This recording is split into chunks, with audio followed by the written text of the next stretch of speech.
आज पत्रकार परिषदची बैठक घेतली आणि राज्य निवडणूक आयोगाने जे 4 नोव्हेंबर रोजी निवडणूक कार्यक्रम जाहीर केला त्याबद्दल सगळ्यांना माहिती दिली आहे.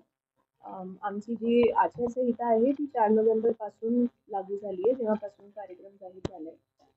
3 डिसेंबर पर्यंत जोपर्यंत निकाल जाहीर होत नाही तोपर्यंत आचारसंहिता लागू राहील. 4 नगर परिषदांमध्ये या जिल्ह्यामध्ये निवडणूक होणार आहे. नंदुरबार, शहादा, नवापूर आणि तलोदा. त्याबद्दल थोडी माहिती देते. नंदुरबार नगर परिषदेमध्ये 20 वॉर्ड, 41 सदस्य पदे, 131 मतदान केंद्र आणि 1,11,101 मतदारसंख्या आहे. शहादा नगर परिषदेमध्ये 14 वॉर्ड, 29 सदस्य पदे, 60 मतदान केंद्र आणि 58,972 मतदार आहेत.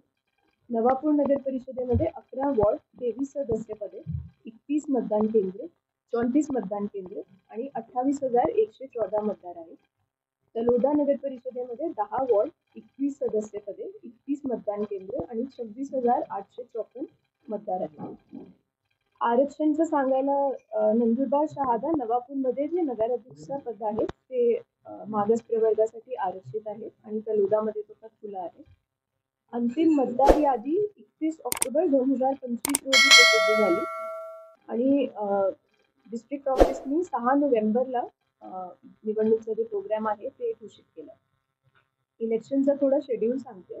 आजपासून 10/11/25 पासून 17 नोव्हेंबर 25 पर्यंत दुपारी 3 वाजेपर्यंत नामनिर्देशन चालू राहील. त्याची छाननी व उमेदवार यादी 18 नोव्हेंबर रोजी सकाळी 11 वाजता प्रसिद्ध होईल. अपील असल्यास 25 नोव्हेंबर पर्यंत जिल्हा न्यायाधीशांकडे करता येईल आणि मागे घेण्याची अंतिम तारीख 21 नोव्हेंबर आहे. अंतिम उमेदवार यादी व चिन्ह वाटप 26 नोव्हेंबरला केल्या जाईल. मतदानची तारीख 2 डिसेंबर 2025 7:30 सकाळी ते संध्याकाळी 5:30 या वेळेत होईल. मतमोजणी व निकाल 3 डिसेंबर 2025 सकाळी 10 वाजल्यापासून सुरू होईल. प्रचारबंदी मतदानाच्या 24 तास आधी रात्री 12 वाजता लागू होईल. प्रचाराच्या शेवटच्या दिवशी रात्री 10 नंतर सभा, मोर्चे, ध्वनिक्षेपक वापर निषेध आहे आणि इलेक्शनचा जे निकाल आहे ते 10 डिसेंबर पूर्वी राजपत्रात प्रसिद्ध केला जाईल. नागरिकांचं माझी विनंती आहे की आपण जास्तीत जास्त उत्साहासोबत नगरपालिकाचे इलेक्शनमध्ये पार्टिसिपेट करा. मॉडेल कोड ऑफ कंडक्ट आचारसंहितेचं उल्लंघन जिथे पण दिसला कृपया करून आम्हाला आमचे निर्देशनास आणा. प्रत्येक निवडणूक निर्णय अधिकारी यांचे ऑफिसमध्ये एक नंबर जाहीर केला त्यावर आपण सगळे कंप्लेंट करू शकतात आणि त्या कंप्लेंटचं इमिजिएट रिड्रेसल त्यांची टीम मार्फत करता येईल.